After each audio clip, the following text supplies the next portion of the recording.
Hello, how are you? Welcome to the show जिसका नाम है लोगों की कहानी कनक की जुबानी। मैं कनक बिश्नोई, आपकी होस्ट, आपकी दोस्त, एक बार फिर आपका स्वागत करती हूँ आपके अपने शो में जिसका नाम है लोगों की कहानी कनक की जुबानी।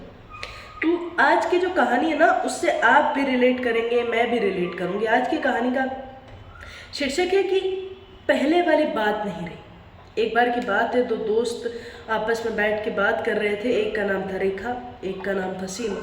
तो सीमा ने कहा, देखना यार रेखा, पहली वाली बात नहीं रही। अब गांव गांव से नहीं लगने लगे, कितने चेंज आने लगे। तो कहा, हाँ यार सीमा तू सही कह रही है, ये बात तो सही कही कि अब गांव गांव सा नहीं रहा, बहुत चेंजेस आ गए हैं। हम सब प्रकृति से कितना दूर आ गए हैं। वरना सब लोग पहले नाना जी के यहाँ, नानी जी के यहाँ, बुआ जी के यहाँ जाया करते थे, लेकिन अब टू वेरी फ्रेंकली अब तो एक दूसरे से मिलने का टाइम ही नहीं है। फ़ोन पर ही बातें कर लिया करते हैं, जाने तक की हमें फुर्सत नहीं मिलती। वरना पहले गर्मी की छुट्टियां होती नहीं थी कि नाना नानी के घर जाने की जल्दियां हुआ करती थी, लेकिन अब इन छुट्टियों ने समर कैंप्स के रूप ले लिए। जैसे ही गर्मी की छुट्टी लगती है, समर कैंप आ जाते, बच्चे वहाँ जाते हैं। पहले के लोग, पहले के बच्चे जहाँ नाना नानी के यहाँ जाया करते थे, पूरी गर्मी की छुट्टियाँ वहाँ बिता दिया करते थे। सीमा ने कहा, हाँ यार देखो ना, वक्त कितना बदल गया है। गाँव भी गाँव जैसे नहीं रहने लगे। पहले ये दो भाइयों के बीच के बंटवारे की बात की तस्वीर है, और बाप दादाओं की दहलीज को जिस तरह से इन्होंने बांटा है, ये इनके गांव की असलियत को दर्शाते हैं। अब बात करते करते इन लोगों ने कहा, हाँ यार ये भी तूने सही कहा। बात करते करते इनके चाय का समय हो गया। सीमा ने कहा, रुक यार, चाय का टाइम हो गया, चाय पी लेते हैं, फिर आगे बात करेंगे। तो बोले, ठीक है तू चाय बना ला। चाय बनाने लगे, तब तक बदल हो गए थे और पानी का मौसम बन चुका था। हल्की हल्की बूंदाबांदी तो शुरू ही हो गई थी। चाय आई, चाय दोनों ने पी, और हल्की सी बारिश, और बहुत खुशनुमा मौसम हो रहा था, बहुत खुशनुमा सा मिजाज हो रहा था। अब इन्होंने आगे बात बढ़ाई कि रेखा ने कहा, देखना यार कितना चेंजेस आ गए हैं गांव में। पहले जहाँ दूध, छाछ, लस्सी बनाई जाती थी, बच्चों को पिलाई जाती थी, सब लोग पिया करते थे, आजकल इस दूध, लस्सी, छाछ की जगह कोल्ड ड्रिंक्स ने ले ली है, चिप्स ने ले ली है, जंक फूड ने ले ली है। आजकल के वो ताकत, और जो लोग पहले के ज़माने में घी दूध पी के जो मजबूती आया करती थी, आजकल वो पता नहीं कहाँ चली गई। ये कहीं ना कहीं हमारी चीज़ों को दर्शाते हैं कि किस तरह से चेंजेस आ रहे हैं, किस तरह से हम प्रकृति की चीज़ों से, नेचुरली चीज़ों से दूर जाकर अट्रैक्टिव हो रहे हैं दूसरी चीज़ों के साथ। सीमा ने कहा, बिल्कुल सही कह रही है, पर अब गांव गांव से रहा कहाँ है।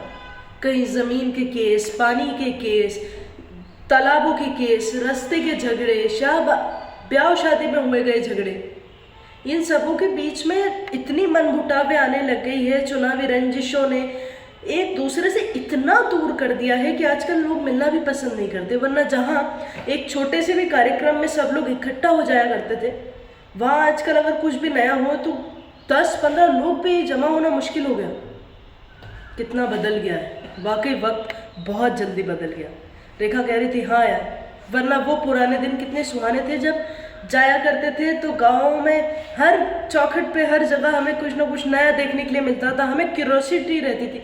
लेकिन आजकल अगर कोई क्यूरोसिटी भी नहीं रह गई। आजकल तो धूप में बच्चे खेलते भी नहीं हैं, ना बच्चे बाहर निकलते हैं, बच्चे सिर्फ घर में रहते हैं। वरना हम लोग पहले कितना खेला करते थे। उन्हें उनके पुराने दिन याद आ गए। तो शिवा ने कहा, हाँ यार रेखा, हम कितना खेला करते थे गाँव में। वाकई गांव गांव होता है। बात और आगे बढ़ी। सीमा रेखा से कहा, रेखा अब हालात ऐसे हैं कि अगर पड़ोसी ने फला व्यक्ति को वोट दिया तो हम नहीं देंगे।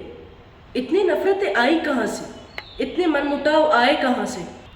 रेखा ने कहा, हाँ सीमा तो सही कह रही है। वैसे भी संयुक्त परिवार आजकल देखने के लिए बहुत कम मिलते हैं, मुश्किल से कहीं मिलते होंगे, क्योंकि आजकल तो संयुक्त परिवार कोई रहना ही नहीं चाहता। नहीं तो पहले हर घर संयुक्त परिवार था, हर फैमिली जॉइंट फैमिली थी। लेकिन आजकल, और रेखा कह रही थी, बोले देखना सीमा, आने वाली पीढ़ियों को ये बहुत मुश्किल है, वो इस चीज़ के लिए बहुत दिक्कत देगी। संयुक्त परिवार को देखना चाहिए, जॉइंट फैमिली में रहना चाहिए। तो सीमा ने कहा, हाँ यार, जॉइंट फैमिली में रह के बच्चे कितना कुछ सीखता संयुक्त एकल परिवार में भी है, बट जॉइंट फैमिली में नाना जी, दादाजी, चाचा, मामा, जिनकी जॉइंट फैमिली रहती है, उसमें कितना आनंद आता है, कितना मज़ा आता है। सीखा वो हाँ में हाँ मिला रही थी। बोले, हाँ वाकई हम लोग कितना मिस करते हैं इस चीज़ से। और वाकई ये सोचने की बात है कि हम कितना पिछड़ते जा रहे हैं इन चीज़ों से, हम कितनी दूरियां आ रही है हमें इन इन चीज़ों से जब हम प्रकृति से दूर हो रहे हैं, हम गांव से दूर हो रहे हैं। रेखा कह रही थी कि सीमा, आज़ादी के बाद समाज भी बटा है।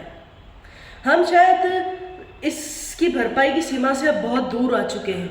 सीमा कह रही थी हाँ, ये बात तो तूने सही कही कि हम अब इसका हम भुगतान करने से तो बहुत दूर आ चुके हैं, बहुत समय निकल गया है। अब तो वक्त ही तय करेगा कि हम और कितना दूर जाएंगे। रेखा कह रही थी, बोले अब तो ऐसा लगने लगा है कि आदमी के मन में सिर्फ ईर्ष्या भरी हुई है। सीमा ने कहा, अरे पागल, ईर्ष्या तो ठीक है, लेकिन बातों में हमें समय का ध्यान ही नहीं हुआ। देख 8 बज गए, खाने का टाइम हो गया, चल खाने की तैयारी करते हैं और आज का खाना तो खा के जाना। तो मेरी कहानी बस इतनी सी थी, शॉर्ट एंड स्वीट कहानी थी। कहानी का सार अगर ये कहूँ तो टू वेरी फ्रैंक, किसमें मुझे नहीं लगता कि मुझे लास्ट में कुछ कहना चाहिए, क्योंकि पूरी कहानी में ही सब कुछ है। हम किस तरह से गांव से दूर हो रहे हैं, हम किस तरह से प्रकृति से दूर हो रहे हैं। नहीं होना चाहिए, हमें भी गांव जाना चाहिए और हमारे बच्चों को और हमारे आने वाली पीढ़ियों को भी दिखाना चाहिए गांव में कितनी सारी चीज़ें हो रही हैं और गांव में कितना मज़ा आता है। तो अपना और अपनों का, दोनों का ख्याल रखिएगा। Be safe and be happy always. हम फिर मिलेंगे आपके अपने शो में जिसका नाम है लोगों की कहानी, कनक की जुबानी। Bye bye, take care.